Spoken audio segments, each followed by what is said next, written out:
मनसे अध्यक्ष राज ठाकरे यांची थोड्याच वेळापूर्वी पत्रकार परिषद झाली। आगामी लोकसभा निवडणुकीच्या पार्श्वभूमीवरती मुंबईसह संपूर्ण राज्यातील शिक्षकांना जे आहेत तर त्या निवडणुकीच्या कामासाठी रुजू होण्याचे काही परिपत्रक जे आहेत ते शाळांमध्ये आलेले आहेत आणि याच विषयीचा मुद्दा जो आहे तो राज ठाकरे यांनी उपस्थित केलेला आहे। आपल्यासोबत हे शिक्षक आहेत, आपण त्यांच्याशी बातचीत करणार आहोत, पालक आहेत, आपण त्यांच्याशी बातचीत करणार आहोत। काय सांगाल, काय नक्की अडचणी आहेत? तुम्ही थोड्याच वेळापूर्वी राज ठाकरेंची देखील भेट घेतली।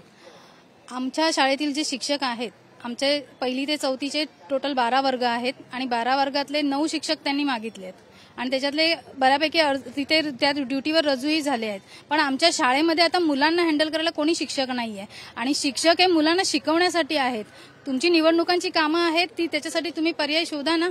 तुम्ही सरळ तुम्ही बालकांना म्हणजे मुलांना तुम्ही इतकं ग्रँटेड धरलंय की त्यांचं शिक्षण महत्वाचं नाहीये का? ही जी लहान मुलं आहेत ही भावी पिढी आहे। हिचा जर तुम्ही आता विचार नाही केला तर पुढे कसं होणार? याच्याबद्दल आमची राजसाहेबांना एक रिक्वेस्ट होती की साहेब तुम्ही याच्यामध्ये लक्ष घाला, आमचे शिक्षक आम्हाला परत हवे आहेत शाळेत। महत्वाचं म्हणजे माध्यमात आम्ही आमच्या मुलांना शिकवतो आहे। शारदाश्रम ही आमची शाळा जी आहे ही उच्च दर्जाची शाळा आहे आणि मराठी आज माझं 6 वर्ष झाली मूल माझ्या त्या शाळेत आहे। उत्तम शिक्षण आणि उत्तम शिक्षक आहेत आणि आमचे शिक्षक आम्हाला हवेत हा अट्टास आम्ही त्यांच्याकडे धरला आहे। कारण की मुलं लहान आहेत, 6 ते 12 वर्षाचं मूल तुम्ही अचानक एखादा दुसरा शिक्षक आणलात तर ते त्यांच्यासोबत मॅनेज होत नाही। मुलांचं मूल्यमापन, परीक्षा याच्याबद्दल शासनाने काही विचार केला आहे का? मग मराठी शाळा टिकवा, मराठीचा दर्जा वाढवा, यासाठीच आम्ही आज पालकांनी मुलांना शाळेत घातले। ही आमची चूक आहे का हे शासनाने आम्हाला सांगावं। राज ठाकरेंनी जी आज भूमिका मांडलेली आहे की शिक्षकांनी जाऊ नये निवडणूक आयोगाचं काम करायला, मी जे काही होईल ते मी पाहून घेईन, ह्या भूमिकेला तुमचा पालक म्हणून पाठिंबा आहे? नक्कीच, आम्ही तिथपर्यंत येण्याचं आमचं कारणच ते होतं की आम्हाला माहिती आहे की आम्हाला इथून हा जो पाठिंबा मिळेल त्याच्यातूनच आमचं काहीतरी भलं होणार आहे। कारण शासनाने दिलेल्या निर्णयाला शिक्षक काहीही करू शकत नाही, तिथे ते देखील माणूसच आहे। मी जर त्यांच्या जागी असती तर ते लेटर गेल्यानंतर मलाही जावं लागलं असतं, पण मला आम्हा पालकांना जो सपोर्ट मिळणार आहे त्यातून जर ते म्हणतात आणि तसं होणार असेल तर आम्हाला नक्कीच ते मान्य आहे जे ते म्हणतायत। संतोषजी, तुम्ही काय सांगाल? टोकाची भूमिका जी आहे ती आज देखील राज ठाकरेंनी घेतलेली आहे, तुम्ही ते काम करायला रुजू होऊ नका, जे काही होईल ते मी पाहून घेईन। साहेबांनी टोकाची भूमिका घेतली म्हणजे बरोबर परफेक्ट भूमिका घेतलेली आहे, कारण हायकोर्टाची ऑर्डर तशी आहे।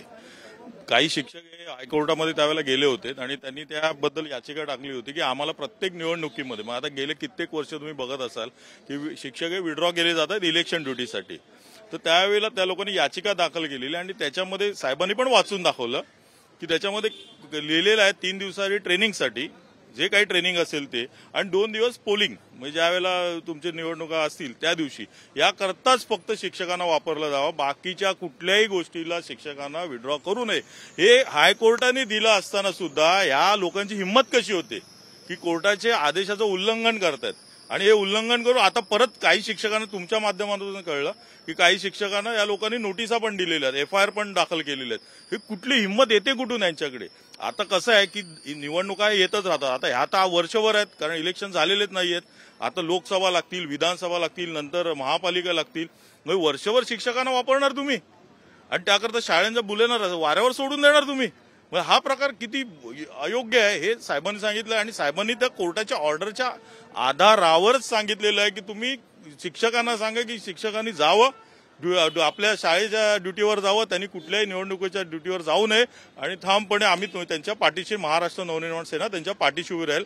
एक आमचं तेच सांगणं होतं, साहेबांनी तेच आता मगाशी खाजगीमध्ये तेच सांगितलं की एजन्सीज आहेत एवढी, एकतर आपल्या इकडे लोकांना हे मुलं किती शिकून वगैरे मुलं अशीच बसलेली आहेत, त्यांना रोजगार नाहीये आणि हे नसताना जर एजन्सीज का वापरत नाही ते? कारण ह्यांना दरवेळेला लागतेच आहे, 2 महिने 3 महिने असतील 4 महिने असतील तर मुलांना रोजगार तर उपलब्ध होईल, जे बेरोजगार बसलेत ते त्यांना वापरा ना, ह्या शिक्षकांना का वापरतात? म्हणजे एक तर तुम्ही यांची पण वाट लावता आणि त्यांची पण वाट लावता। जी लहान मुलं आहेत, जसं ताईने आता सांगितलं की लहान मुलं आहेत आणि लहान मुलांना कंट्रोल करणं, आता कसं त्याचं जसं एक शिक्षक रुजू झाला एका वर्गामध्ये असेल तर त्यांना तो 1ली ते 5वी पर्यंत तोच शिक्षक असतो, कारण तो त्यांना हँडल करू शकतो आणि मुलं पण त्याला ओळखत असतात आणि त्या पद्धतीने व्यवस्थित हँडल होऊ शकतात। आता 12 वर्ग, आता ही फक्त एका शाळेचं बोलतोय, 12 वर्गामधले 9 शिक्षक विड्रॉ केलेत, शारदाश्रम शाळेतले 3 शिक्षक फक्त आहेत, त्यातले एक शिक्षक काहीतरी ऍक्सिडेंट झाल्यामुळे हॉस्पिटलाइज आहे, 2 शिक्षक कसे काय 12 मध्ये 409 मुलांना हँडल करणार?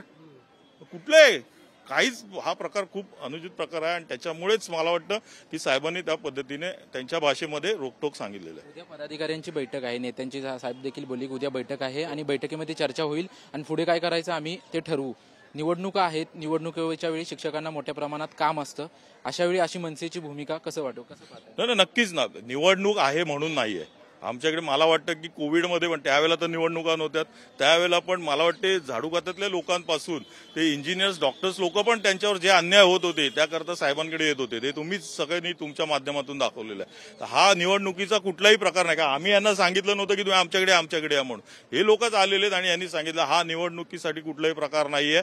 हे फक्त आणि फक्त अन्याय जिकडे होतो तिकडे मनसेची लात असते. नक्की विद्यार्थ्यांचा प्रश्न वारंवार जो आहे तो पुढे घेतला जातो. महाराष्ट्र नवनिर्माण विद्यार्थी सेना जे आहे ते कायम अग्रेसर असते यामध्ये. हा देखील शिक्षकांचा आणि पालकांचा विषय असला तरी विद्यार्थ्यांच्या निगडीत आहे. विद्यार्थी सेना कशा प्रकारे उद्यापासून मग कामाला? काय झालंय, सकाळी जेव्हा हे सगळे आम्हाला भेटले त्यावेळेला सन्माननीय अमित साहेबांशी माझी चर्चा झाली. तर जो त्रास त्या लोकांना होतो आहे, हा सामान्य माणसांना त्रास होतो, ह्याचं काहीतरी सोल्युशन आपल्याला काढायला पाहिजे आणि त्यांना जी काही मदत लागेल ही 100% आम्ही विद्यार्थी सेना म्हणून आणि पक्ष म्हणून करणार आहोत. जसं आम्हाला आता राजसाहेबांनी सांगितलं आहे त्या हिशोबात आम्ही उद्यापासून का आजपासूनच आम्ही याच्यावर काम करायला लागलोय ऑलरेडी. आमच्याशी बातचीत केल्याबद्दल आपण पाहतोय की आज पालकांनी शिक्षकांनी जे आहे ती मनसे अध्यक्ष राज ठाकरे यांची भेट घेतलेली आहे आणि तुम्ही निवडणुकीच्या कामाला जाऊ नका, जे काही होईल ते मी पाहीन आणि ज्या पद्धतीने इथून पुढे जे काही होणार असेल त्या पाठीमागे महाराष्ट्र नवनिर्माण सेना त्याच पद्धतीने महाराष्ट्र नवनिर्माण विद्यार्थी सेना कायम उभी राहील असं पदाधिकारी देखील म्हणताना पाहायला मिळतात. कॅमेरामन प्रेम म्हात्रेसह निवृत्ती बाबर, TV9 मराठी, मुंबई.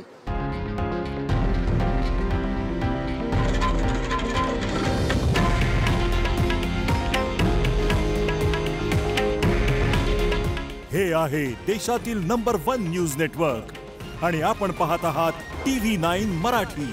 काळजी तुमची, हित महाराष्ट्राचं.